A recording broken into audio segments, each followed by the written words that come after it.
ذائقہ اچھا ہو اور ذائقہ اچھا نہ ہو، برا ہو، کڑوا ہو، تو اس کے اثرات چہرے پر ہوتے ہیں، چہرہ جو ہے وہ بگڑ جاتا ہے، چہرے پہ پریشانی گھبراہٹ آ جاتی ہے۔ تو کل نفس ذائقۃ الموت، ہم دیکھتے ہیں مختلف مرنے والوں کو، جب کوئی اللہ کا ولی مرتا ہے، جب کوئی اللہ کا پیارا مرتا ہے تو اس کے چہرے پہ ہمیں مسکراہٹ نظر آتی ہے، اس کے چہرے پہ ہمیں تبسم نظر آتا ہے، خوشی نظر آتی ہے، سکون، چین، قرار یہ نظر آتا ہے۔ یہ کہاں سے آیا؟ اسی لیے کسی نے کیا خوب کہا، مرگ مومن چیز، مومن کی موت کیا ہے؟ مرگ مومن چیز، مومن کی موت کیا ہے؟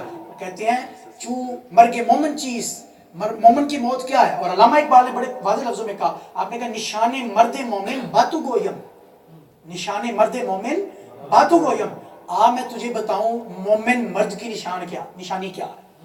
مومن مرد کی نشانی کیا ہے؟ میں مومن مرد کی نشانی یہ ہے، چوں مرگ آیت تبسم بر لبے اوست، فرمایا مومن کی نشانی یہ ہے کہ جب اسے موت آتی ہے تو تبسم اس کے لبوں پہ مچل رہی ہوتی ہے، اس کے چہرے پہ مسکراہٹ، سکون اور راحت کی کیفیت، کیونکہ کل نفس ذائقۃ الموت، موت ایک ذائقہ ہے اور وہ اس کو موت کا ایک بہترین ذائقہ ملتا ہے، اور وہ ذائقہ مومن کے لیے ذائقہ کون سا ذائقہ ہے؟ تو حدیث پاک میں نبی کریم صلی اللہ علیہ وسلم نے فرمایا الموت تحفۃ المؤمن، الموت تحفۃ المؤمن، فرمایا موت مومن کے لیے تحفہ ہے، موت مومن کے لیے، اور فرمایا لیس للمؤمن راحۃ دون لقاء اللہ، فرمایا مومن کے لیے موت سے بڑھ کر راحت والی کوئی چیز نہیں ہو سکتی۔ کیوں؟ کیونکہ اسی موت کے دروازے سے گزر کر ہی وہ رب کے قرب میں داخل ہو جاتا ہے اور اس کی نکاح کو پا لیتا ہے، اس کی ملاقات کو، اس کے قرب کو، اس کے وصل کو، اس کے ملاپ کو، اس کی ملاقات کو پا لیتا ہے، اور اس میں اس کی ایسی لذت ملتی ہے، ایسی کیفیت ملتی ہے، ایسی خوشی، راحت اور سکون ملتا ہے، تو وہ موت کو اپنے لیے ایک تحفہ سمجھتا ہے۔ اور اس ساری وضاحت سے قرآن پاک کی آیت سے اور حدیث سے کیا پتہ چلا کہ موت انسانی زندگی کے خاتمے کا نام نہیں، بولیں موت انسانی زندگی کے خاتمے کا نام نہیں، بلکہ یہ جتنے بھی عوالم ہیں وہ ایک دور سے نکل کر دوسرے دور میں داخل ہو رہا ہے، وہ ایک دنیا سے نکل کر دوسری دنیا میں داخل ہو رہا ہے۔ اس لیے ایک بہت خوبصورت بات حضرت عمر ابن عبدالعزیز کا قول مبارک، آپ نے کہا انما خلقتم للابد انما تنقلون من دار الى دار، فرمایا یاد رکھو لوگو، تمہیں ہمیشہ کے لیے پیدا کر دیا گیا ہے، تمہیں ہمیشہ کے لیے پیدا کر دیا گیا ہے، بس اب تم ایک گھر سے دوسرے گھر میں شفٹ ہو رہے ہیں، یہ انتقال ہے، یہ انتقال ہے۔ اب دیکھیں، ہم سمجھتے ہیں پیدائش سے انسانی زندگی کا آغاز ہوتا ہے، پیدائش سے انسانی زندگی کا آغاز نہیں ہو رہا۔ اب دیکھیں پیدا ہونے سے پہلے بھی وہ کسی عالم میں تھا، وہ عالم بطن تھا، ماں کا پیٹ تھا، وہ بھی اس کے لیے ایک عالم تھا، ایک دنیا تھی، اور بچہ جب اس عالم سے نکل کر اس دنیا میں آتا ہے وہ روتا ہے، کیونکہ اس کے لیے وہ دنیا تھی، اور وہ اس دنیا سے اس دنیا میں آنے کے لیے گھبراتا ہے، پریشان ہوتا ہے۔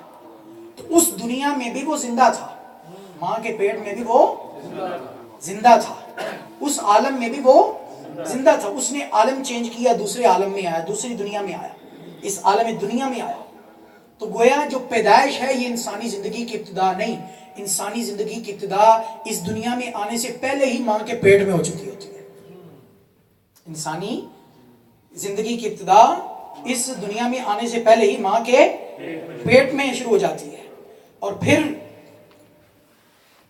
ماں کے پیٹ میں تھا، اور وہ بھی ایک دنیا تھی، اور وہاں پر بھی وہ زندہ تھا، بچہ اس میں بھی زندہ تھا۔ تو گویا پتہ یہ چلا کہ پیدائش تو ایسے وجود کا نام ہے، پیدائش ایسے وجود کا نام ہے کہ جو پیدائش سے پہلے بھی زندہ تھا۔ پیدائش تو ایسے وجود کا نام ہے جو پیدائش سے پہلے بھی زندہ تھا۔ اب ذرا اگلا جملہ سماعت فرمائیے، جس طرح پیدائش انسانی زندگی کی ابتدا نہیں، جس طرح پیدائش انسانی زندگی کی ابتدا نہیں، اسی طرح موت انسانی زندگی کی انتہا نہیں۔ اس نقطے پہ غور کیجیے، جس طرح پیدائش انسانی زندگی کی ابتدا، اسی طرح موت انسانی زندگی کی انتہا نہیں ہے، بلکہ وہ ایک گھر سے دوسرے گھر میں شفٹ ہو رہا ہے، ایک عالم سے نکل کر دوسرے عالم میں منتقل ہو رہا ہے۔ اور پھر جب بچہ آتا ہے روتا ہے، لیکن جب وہ روشنی کو دیکھتا ہے، اس جہاں کی وسعت کو دیکھتا ہے، تو پھر وہ خوش ہو جاتا ہے، چپ کر جاتا ہے۔ کیوں؟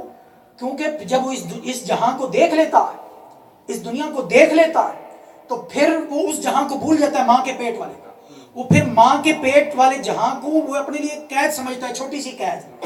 جب اس جہاں کی وسعت کو، روشنی کو، کرنوں کو دیکھتا ہے، رونقوں کو دیکھتا ہے، تو پھر اب وہ واپس جانے کے لیے اس میں تیار نہیں، ماں کے پیٹ میں دوبارہ جانے کے لیے تیار نہیں ہوتا، کیونکہ وہ اس کو اپنے لیے قید سمجھتا ہے۔ جب اس سے جب اس میں تھا تو ادھر آنے کے لیے گھبراتا تھا، اس دنیا میں آنے کے لیے گھبراتا تھا، اور جب آیا تو روتا ہوا آیا۔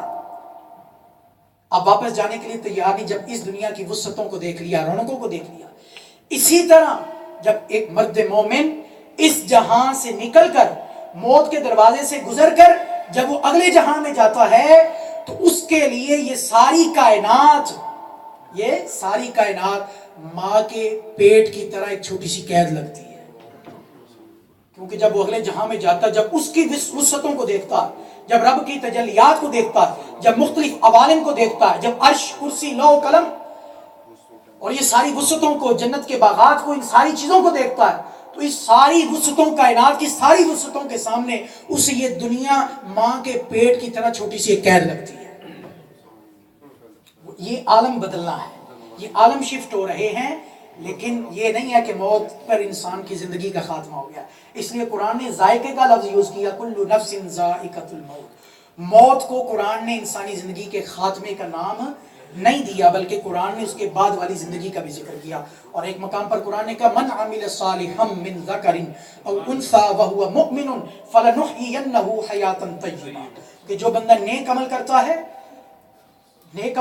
ہے، صالحیت کی زندگی گزارتا ہے، اللہ کا پیارا بن کر زندگی گزارتا ہے، اپنے مولا کی رضا میں زندگی گزارتا ہے، فرمایا فَلَنُحْيِيَنَّهُ حَيَاةً طَيِّبَةً، اللہ تعالیٰ فرماتا ہے ہم اسے پاکیزہ زندگی عطا کریں گے، اسے پہلے سے بھی زیادہ اعلیٰ زندگی عطا کریں گے۔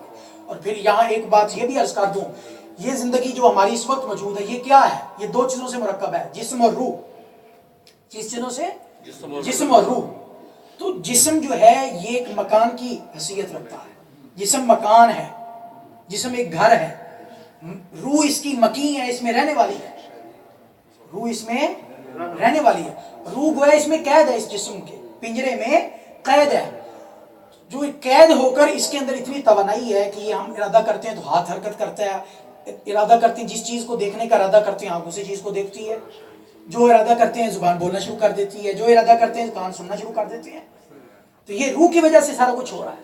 یہ جسم سارا جو کچھ بھی کام کر رہا ہے، یہ جسم کی جتنی توانائیاں، رانائیاں، رونقیں، یہ ساری کی ساری کس کی وجہ سے ہیں؟ روح کے بلبوتے پر ہے۔ یہ روح جسم سے نکل جائے تو جسم کچھ بھی نہیں ہے۔ تو گویا یہ روح کی اتنی توانائی ہے، اتنی طاقت ہے، تو اصل روح ہے۔ اصل کیا ہے؟ روح ہے۔ یہ روح جسم میں قید ہو کر اس کی اتنی توانائیاں ہیں، جب اس جسم سے نکلتی ہے، آزاد ہوتی ہے، تو پھر اس کی توانائیوں کا عالم کیا ہو؟ پھر اس کی توانائیاں، اس کی قوتیں پہلے سے بھی زیادہ بڑھ جاتی ہیں اس روح کی۔ اور اولیاء کرام تو کرتے کیا ہیں؟ ہم تو ساری زندگی اپنے جسم کو دیکھتے رہتے ہیں، ہاں اپنے جسم کی کتنی دیکھ بھال کرتے ہیں، اس کی صحت کا خیال رکھتے ہیں، اس کی صفائی ستھرائی کا خیال رکھتے ہیں، اس کی تندرستی توانائی کا خیال رکھتے ہیں۔ جسم بیمار ہو جائے تو اس کو تندرست کرنے کے لیے فکر پڑی رہتی ہے، دعا کرتے ہیں، علاج کرواتے ہیں، سارا کچھ کرتے ہیں۔ تو اس جسم کے اندر روح بھی ہے۔ اولیاء کرام یہ کیا کرتے ہیں؟ ان کی جسم سے زیادہ توجہ روح پر ہوتی ہے، وہ جسم سے زیادہ روح کو صحت مند کرتے ہیں، روح کو زیادہ طاقتور بناتے ہیں، روح پر زیادہ توجہ کرتے ہیں۔ اس لیے اولیاء کرام وصال کرنے کے بعد، پردہ فرمانے کے بعد ہزاروں سال بعد بھی اگر ان کے جسموں کو نکالا جائے تو تر و تازہ ہوتے ہیں۔ اس کی وجہ یہ ہے کیونکہ یہ روح ہی ہے جو جسم کو تر و تازہ کیے ہوئے ہے۔ یہ روح ہی ہے جسم کو، ابھی کسی جانور کی مثال لے لیں، اس میں روح ہے تو وہ ٹھیک ہے، تر و تازہ ہے، جاندار ہے۔ وہ روح اس میں سے نکل جائے، چند دن پڑا جائے تو وہ گل سڑ جائے گا، ٹھیک ہے، ایسا ایسا گوشت بھی ختم ہو جائے گا، پھر ہڈیاں ظاہر ہو جائے گی، خاک بن جائے گا، خاک کا حصہ بن جائے گا۔ تو روح ہے جو اس کو تازہ رکھتی ہے، روح ہے جو اس کے جسم کو سلامت رکھتی ہے۔ تو اولیاء کرام جو مرد مومن ہیں، ان کی روحیں ان کی روحوں کا تعلق ان کے جسموں کے ساتھ جڑا رہتا ہے اور ان کی روحوں کی تجلیات اور انوار ان کے جسموں پر پڑتے رہتے ہیں اور ان کے جسم تر و تازہ رہتے ہیں، صحیح سلامت رہتے ہیں. ہزاروں سال بھی گزر جائیں تو ان کے جسموں کو دیکھا جائے تو ایسے لگتا ہے جیسے ابھی دفنا کر آئے، جیسے ابھی دفنا کر آئے. تو یہ حقیقت، یہ بیس سمجھنی ضروری ہے کہ موت انسانی زندگی کے خاتمے کا نام نہیں ہے. موت انسانی زندگی کے، اگر آپ یہ تصور قائم کر لیں کہ بس انسان مر گیا تو اس کی کہانی ختم، اب کچھ بھی نہیں ہے، وہ کچھ نہیں کر سکتا، تو اس سے پھر قرآن کی بہت ساری آیتوں کا اور حدیثوں کا انکار لازم آئے گا. اگر ایک جسم روح نکل جائے اور وہ ڈیڈ باڈی اگر وہ بالکل حیات سے فارغ ہو چکی، اس کی کوئی حیات کی حیثیت نہیں ہے، تو پھر بہت ساری حدیثوں کا انکار لازم آئے گا. مثلا غزوہ بدر کے موقع پر بخاری شریف کے حدیث پاک ہے، نبی کریم صلی اللہ علیہ وسلم جا کے کفار، جب مرے ہوئے کفار ان کی ڈیڈ باڈیز، ان کو جا کے آقا علیہ السلام نے ان سے بات چیت کی، ان سے گفتگو کی، ان کا نام لے لے کر آپ نے ان سے بات کی اور انہیں کہا. آقا علیہ السلام نے ان سے پوچھا فَإِنَّا قَدْ وَجَدْنَا مَا وَعَدَنَا رَبُّنَا حَقًّا فَهَلْ وَجَدْتُم مَا وَعَدَ رَبُّكُمْ حَقًّا. ہم نے تو اپنے رب کا جو رب نے ہم سے وعدہ کیا تھا ہم نے اس کو سچا پایا، کیا تم نے بھی اپنے رب کا کیا ہوا وعدہ سچا پایا؟ سیدنا عمر بن خطاب فاروق اعظم رضی اللہ تعالیٰ پاس کھڑے تھے، کہنے لگے یا رسول اللہ آپ ایسے جسموں سے کلام کر رہے ہیں جن میں روح نہیں ہے. توجہ فرمائیے، آپ ایسے جسموں سے کلام کر رہے ہیں جن میں روح نہیں ہے. تو آقا علیہ السلام نے فرمایا والذی نفس محمد بیدہ ما انتم باسمع لما اقول منہ، فرمایا اس ذات کی قسم جس کے قبضہ قدرت میں محمد کی جان ہے صلی اللہ علیہ وسلم، فرمایا یہ کافر تم سے زیادہ میری بات کو سن رہے ہیں، یہ تم سے زیادہ میری بات کو سن رہے ہیں، اور یہ جواب نہیں دے سکتے، جواب دینے سے قاصر ہے، لیکن سن رہے ہیں تم سے زیادہ. اگر انسان مرنے کے بعد اس کی حقیقت ختم ہو گئی تو پھر یہ کیوں ہمیں دعا کی تلقین کی کہ جب قبرستان میں سے گزرو تو السلام علیکم یا اہل القبور کہا کرو، کہ اے قبر والو تم پر سلام ہو، اے قبر والو تم پر. یہ کیوں کہا گیا اے قبر والو تم پر؟ اگر ان کو ہمارا سلام پہنچتا ہی نہیں، وہ ہمارے سلام کو سنتے نہیں، تو پھر یہ عمل بیکار ہے، پھر اس عمل کا مقصد کیا ہوا؟ اور پھر مجھے بتائیں اگر مرنے کے بعد زندگی کا کوئی تصور نہیں تو پھر منکر نکیر جو آ کر سوالات کرتے ہیں، جب زندگی نہیں تو وہ سوال کو سنیں گے کیسے، جواب کیسے دیں گے؟ ہاں جی، جب منکر نکیرن آ کے اٹھاتے ہیں میت کو اور آ کے کہتے ہیں مر ربو کا ما دینو کا، تیرا رب کون ہے، تیرا دین کیا ہے، یہ جب اس سے سوال کرتے ہیں تو اگر وہ زندہ ہی نہیں ہے، اس کی زندگی ختم ہو گئی اس کی زندگی، تو پھر وہ جواب کیسے دے گا، اس کو سنے گا کیسے؟ یہ سننا تو زندگی کی علامت ہے، یہ سننا تو زندگی کی علامت ہے. اس لیے اس کنسیپٹ کو ذہن میں بٹھانا پڑے گا کہ موت انسانی زندگی کے خاتمے کا نام نہیں، یہ موت ایک دروازہ ہے جس میں سے گزر کر انسان دوسرے جہاں میں پہنچ جاتا ہے، اور اس جہاں کو برزخ کہتے ہیں، قبر کی زندگی کو کہتے ہیں. اس جہاں کا نام کیا ہے؟ قبر کی زندگی. اب اولیاء کرام جس طرح، یاد رکھیں اولیاء کرام پر جو اللہ کی رحمتیں ہیں، اللہ کی برکتیں ہیں، ان پر جو اللہ کی نعمتیں ہیں، وہ ان کی زندگی تک محدود نہیں ہیں. اللہ تعالیٰ نے جو انہیں اختیارات دیے ہیں وہ صرف ان کی زندگی تک محدود نہیں، بلکہ ان کے وفات کے بعد، وصال کے بعد بھی ان کے پاس وہ اختیارات موجود ہوتے ہیں، اور بلکہ پہلے سے زیادہ وہ اختیارات والے ہو جاتے ہیں، اور ان کے یہ اختیارات یہ اللہ کے عطا کردہ ہوتے ہیں.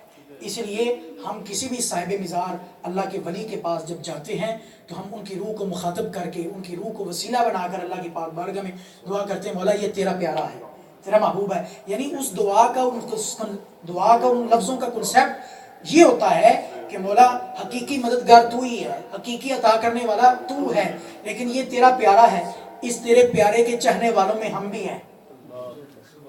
داتا حضور کو ماننے والوں میں سے ہمارا بھی نام ہے، داتا حضور کو چاہنے والوں میں سے ہم بھی ہیں.